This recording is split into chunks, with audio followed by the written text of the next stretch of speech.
Abra su Biblia en el libro de Juan, capítulo 1. Este es el cuarto tema de esta serie que hemos empezado del Evangelio de Juan. Hoy queremos ver el final de la introducción, aunque en otros capítulos iremos más rápido, pero la introducción es muy buena y tiene mucho para nosotros, por eso nos llevamos 4 domingos. Hoy queremos ver lo que Juan nos quiere enseñar en Juan capítulo 1, versículos 14 al 18. Aquí se responden preguntas como: ¿cuál es la cualidad distintiva de Jesús aquí en la tierra? ¿O cuál fue? ¿Y eso qué implica para nosotros hoy? ¿Qué es lo que el Señor nos ofrece hoy a nosotros 2000 años después de que Él estuvo aquí en la tierra? ¿Cómo podemos nosotros conocer al Padre? Y otras preguntas más están aquí en estos versículos. Hay algunas cosas que vamos a enfatizar y quiero leerles y solamente por ahora el primer versículo de Juan 1:14. Y el Verbo se hizo hombre. Esa parte. Noten ustedes que aquí se menciona nuevamente esa palabra verbo con mayúscula, que es lo mismo que Juan estuvo hablando en el versículo 1, cuando hablaba de que ese verbo ya existía y estaba con Dios en la eternidad. Y recuerdan los que estuvieron que explicamos qué significa el verbo, esa expresión de Dios que era Jesús, que existía siempre en la eternidad. Y ahora noten lo que dice, el verbo se hizo hombre. O sea que aquí está hablando de que ese Dios se hizo ser humano. ¿Para qué? Y dice el versículo 14, se hizo hombre y habitó entre nosotros. Esa palabra habitó se puede decir lo mismo que puso su tienda, hizo su carpa. O como dice en el original, el verbo se hizo hombre y dice así, tabernaculó entre nosotros. Pensando en el tabernáculo. Y cuando hablamos del tabernáculo, eso en nuestra mente se traslada ¿a dónde? Al Antiguo Testamento. ¿Recuerdan? Cuando Dios le pidió al pueblo hacer una tienda, un tabernáculo. ¿Y qué pasó cuando se inauguró? La presencia de Dios cubrió ese lugar con su gloria. Y noten que aquí Juan dice, el Verbo se hizo hombre y habitó entre nosotros. Y hemos contemplado su gloria, dice Juan, allí en Juan 1:14. Hemos contemplado su gloria, la gloria que corresponde al Hijo único del Padre, lleno de gracia y de verdad. Hemos contemplado su gloria. ¿Qué significa eso para nosotros? Bueno, cuando pensamos en el Antiguo Testamento de la gloria de Dios, ustedes recuerdan que, por ejemplo, cuando estaban el pueblo de Israel en el desierto, dice en Éxodo capítulo 16 que una nube los guiaba y la gloria del Señor estaba en esa nube. Si seguimos leyendo en el Antiguo Testamento, en Éxodo 24, dice que cuando Moisés subió al monte o a la montaña Sinaí para recibir las tablas de la ley, la gloria del Señor cubrió el monte Sinaí.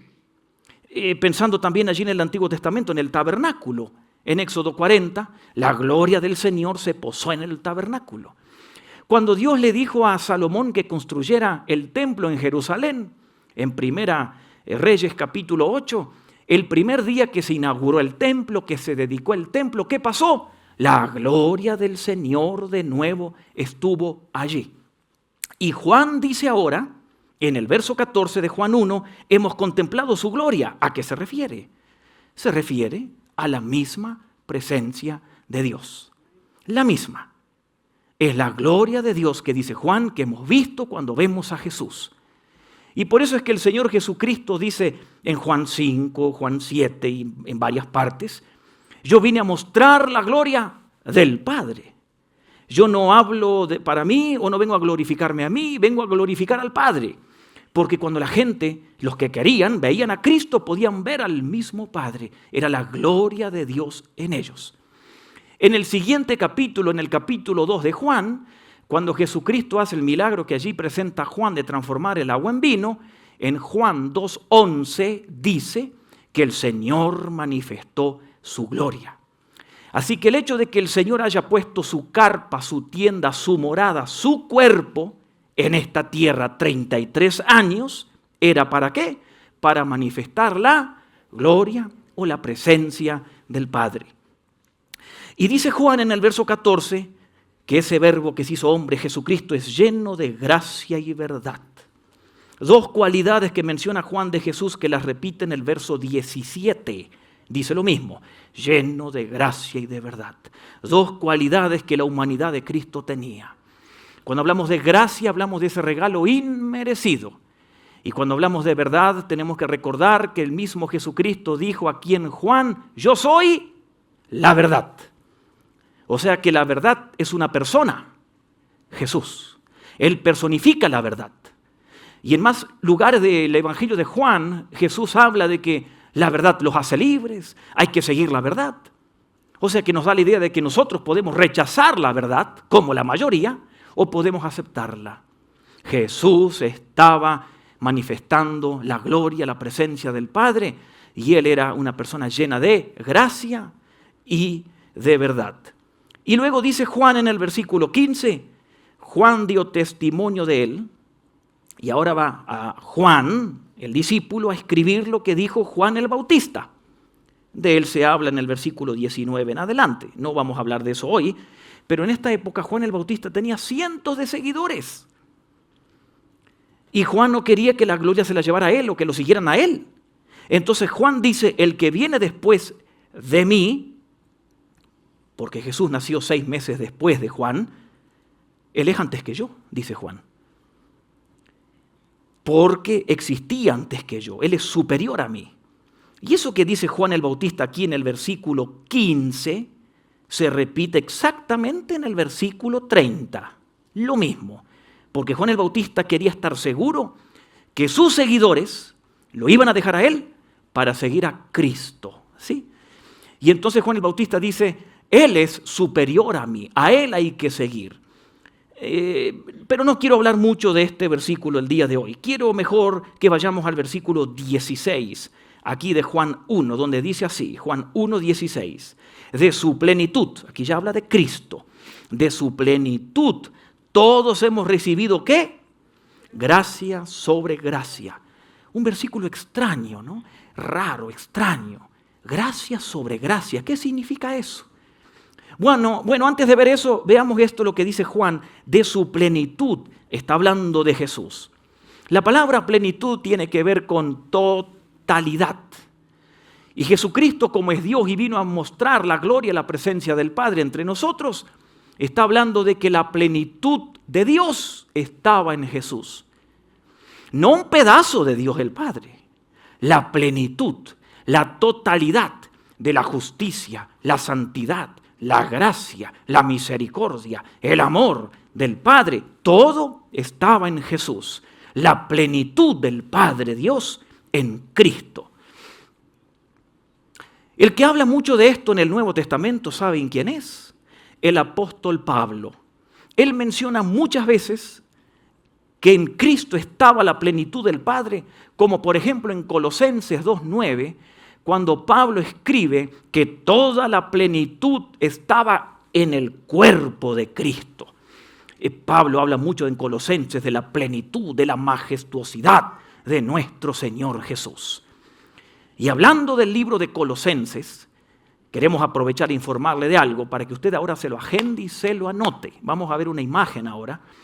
Estamos preparando el seminario para el mes de noviembre. Va a ser el tema, Cristo en ti. ¿Qué más necesitas? Y vamos a hablar de la suficiencia de Jesús. Él es suficiente. Muchos creen que se necesita una experiencia emocional, un éxtasis, algo extra, una doble bendición, o hablar en lenguas, o hacer esto para recibir todo del Señor. Y ahí Jesucristo nos va a enseñar a través de Pablo que Cristo es suficiente para nosotros. Así que anote la fecha. Va a ser el seminario presencial, como teníamos antes de la pandemia. ¿De qué fecha? Del 8 al 11 de noviembre, de martes a viernes, a las 6:30 vamos a comenzar, ¿ok? Así que agéndeselo. Y ya más adelante le vamos a dar más información. Ya estamos preparando el material, la música, va a ser una semana fantástica. Pero también va a haber un seminario de niños en el mismo horario y la misma fecha que se llama Obedece a Dios. También se está trabajando en eso, así que estamos muy contentos y preparándonos. Así que no se pierda esa semana, del 8 al 11 de noviembre. Muy bien, volvamos aquí al Evangelio de Juan. Noten que dice Juan, en Juan 1:16, de la plenitud de Jesucristo. Plenitud, totalidad. Esto significa que el Señor Jesús es inagotable en todos los recursos que Él nos puede ofrecer. El ser humano necesita perdón porque ha fallado. Jesucristo tiene los recursos inagotables para el pecador. El ser humano quiere conocimiento. En Jesucristo se halla la profundidad de la sabiduría que el ser humano necesita. Alguien ama la belleza. En Cristo encontramos totalmente la belleza. Alguien necesita valor. En Cristo encontramos la plenitud del valor que necesita alguien para emprender una semana difícil. Alguien necesita poder porque se siente impotente para hacer algo, no sabe cómo hacer sus tareas, sus trabajos, los estudios. En Cristo encuentra el poder que necesita. Jesucristo es la fuente inagotable de recursos que el ser humano necesita cuando se lo pide. En Él está la plenitud total de nuestro Padre. Aleluya a nuestro Señor. Aleluya. Todo, absolutamente todo lo que tiene el Padre, lo tiene nuestro Señor Jesucristo. Y qué interesante que Juan menciona, de su plenitud recibimos todos, y dice gracia sobre gracia. Una frase extraña. Esa frase, gracia sobre gracia, puede escribirse también gracia tras gracia o gracia en vez de gracia. Es una frase totalmente extraña. ¿Qué está diciendo Juan?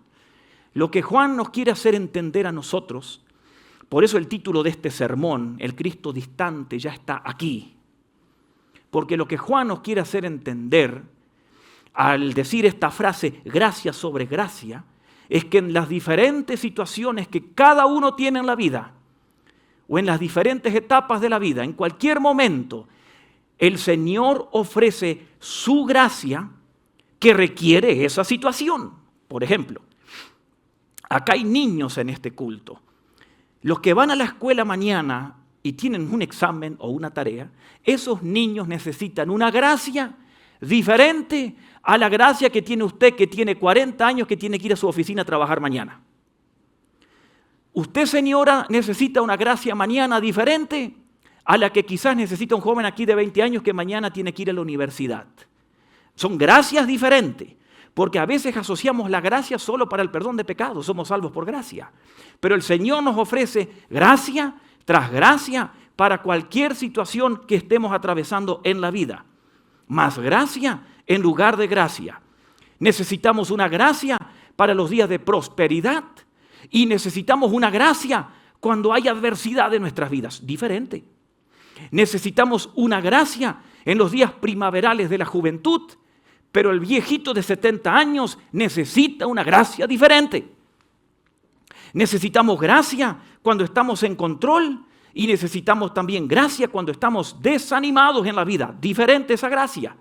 Necesitamos una gracia en los días de prosperidad y necesitamos una gracia diferente en los días de pobreza. La iglesia necesita una gracia diferente cuando todo va bien, a la gracia cuando todo va mal. Y entonces Juan nos está diciendo que la gracia que nos ofrece el Señor es una fuente inagotable para cualquier situación de la vida, para cualquier año que vivamos en la vida o etapas de nuestra vida. La gracia del Señor está disponible para nosotros. Es gracia y más gracia. La gracia de hoy se acaba hoy, mañana es otra gracia y son nuevas cada mañana. La gracia del Señor para aquel que recurre al Señor. Amén. Aleluya a nuestro Señor. Hay gracia. Mañana usted va a ir a trabajar y puede ser que lo despidan, que le vaya mal, que se enferme, que no le salga el negocio, que todo esté patas para arriba. Pero mañana todavía hay una gracia de Dios que le va a ayudar a sobrellevar esa situación que usted hoy cree que no la puede sobrellevar. Porque es gracia más gracia lo que el Señor tiene para cada uno. Eso es abundancia. Eso es plenitud. Y cuando se le acaba la gracia al Señor, jamás, jamás, siempre está cuando nosotros la queremos, siempre. El Señor Jesucristo en nosotros. una fuente inagotable de gracia, de perdón, de salvación, de bendición, de prosperidad, de provisión, de consuelo, de ánimo, de su presencia. En todo momento está disponible para nosotros. La relación con Cristo la podemos renovar continuamente. Es gracia más gracia. Ayer nos dio una gracia, hoy nos da otra gracia. Algunos hermanos que vieron aquí cantar con todo el entusiasmo, algunos ni durmieron anoche porque viven en Villanueva. ¿Sabe lo que pasó, no? El agujero de antes, de hace 2 meses, chiquito a lo que pasó anoche. Y estos hermanos anoche terminaron aquí tarde ensayando para hoy, afinando todo con los hermanos de producción. A algunos les costó llegar anoche, les costó salir hoy, y hoy quizás anoche se acostaron diciendo, ¿y mañana cómo hago para levantarme? Pero hoy es una nueva gracia que el Señor da, porque cuando estamos con Él es gracia tras gracia, tras gracia, y más gracia, sin acabarse jamás. ¡Aleluya a nuestro Señor! ¡Aleluya! Sí, dele un aplauso.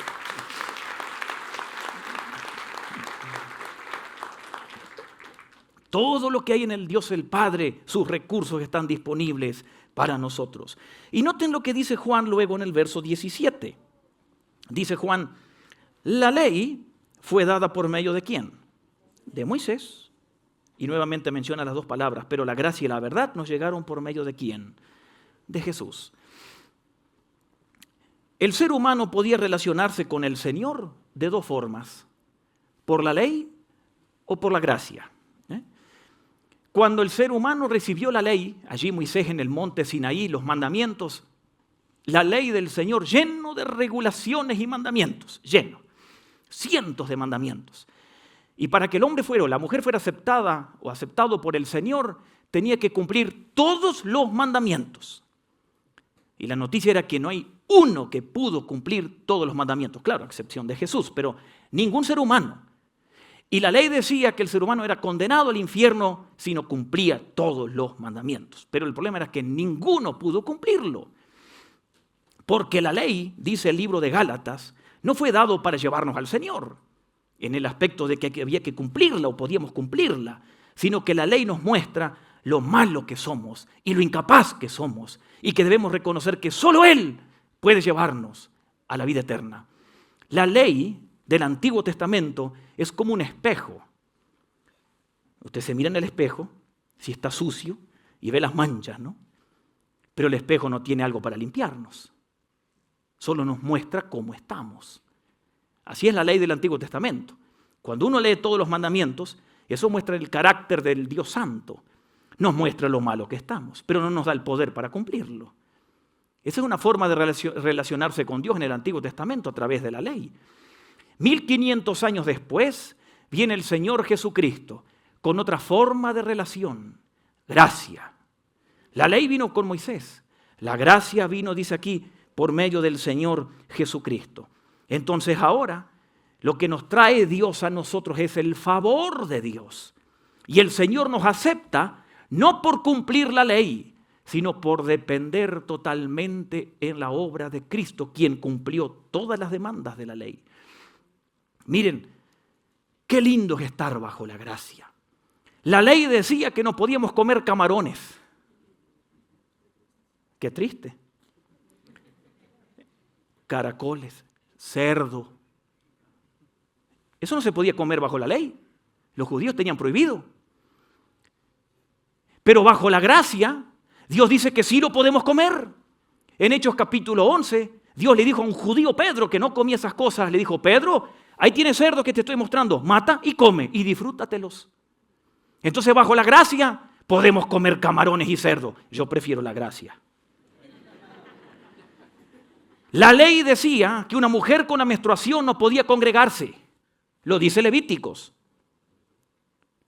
Si usted viviera bajo la ley, señorita o señora, usted hoy, y algunas de ustedes hoy tienen la menstruación, ustedes hoy no podrían estar aquí.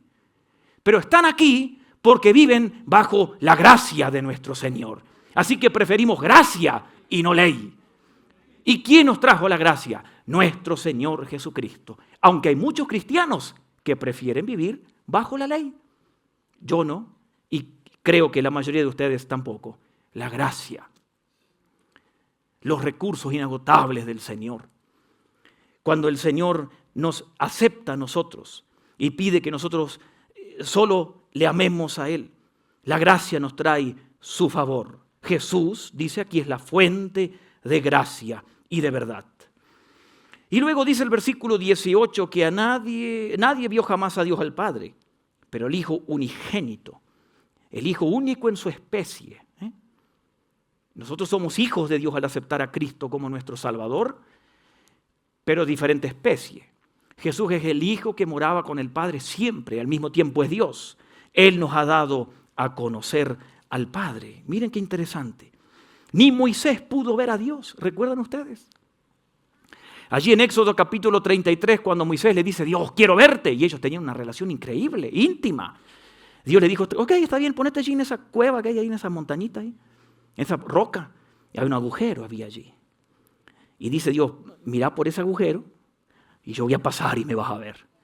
Y este Dios que es medio chistoso, a veces cuando pasa tapa el agujero. Y el pobre no pudo ver la cara. Y cuando Dios pasó, saca la mano de allí y Moisés le vio la espalda.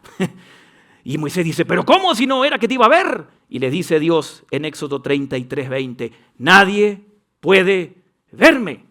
El que me ve, se muere. Eso dijo Dios. Eso dijo Dios. ¿Y qué dice Juan ahora? Jesucristo, el que vive en el seno del Padre, el unigénito, Él nos ha dado a conocer al Padre. O sea que cuando la gente en la época de Cristo quería conocer al Padre, al ver a Cristo veía al Padre. Al ver cómo Cristo hablaba, podían conocer al Padre.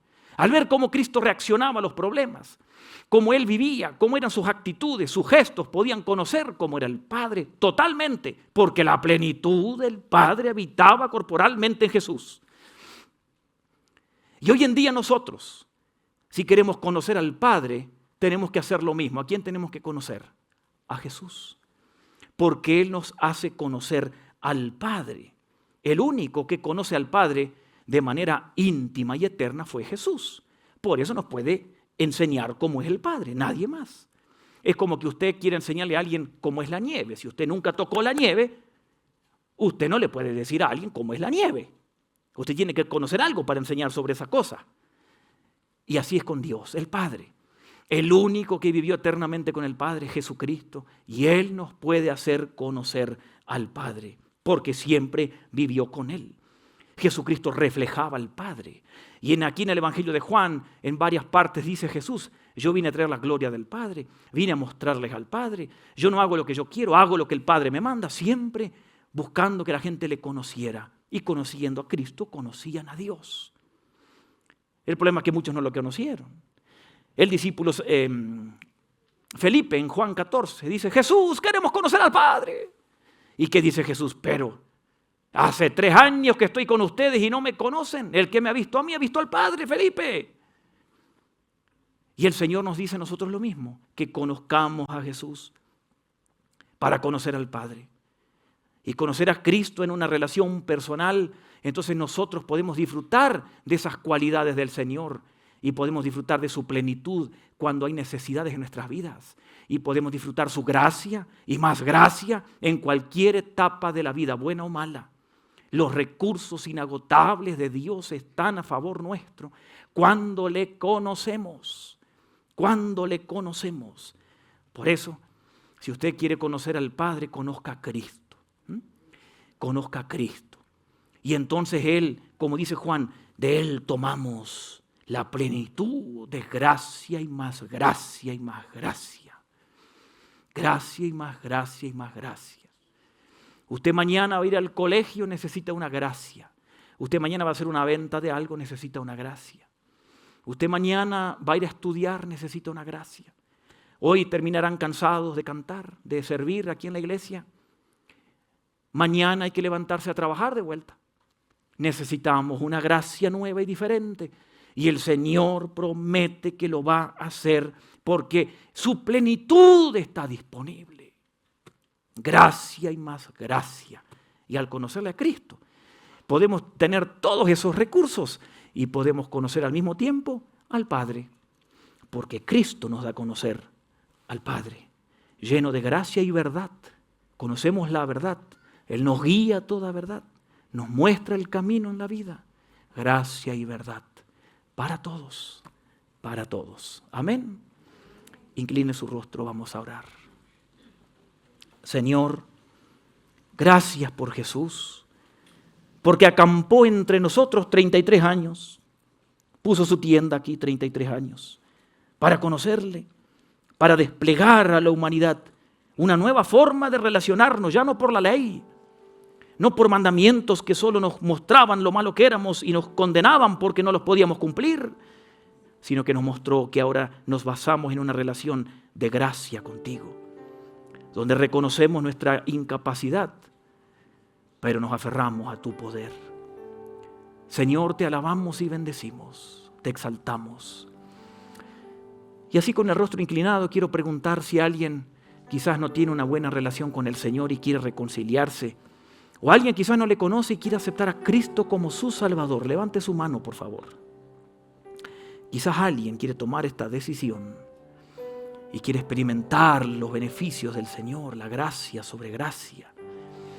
¿Hay alguien que quiere reconciliarse con el Señor o aceptar a Cristo? Levante su mano.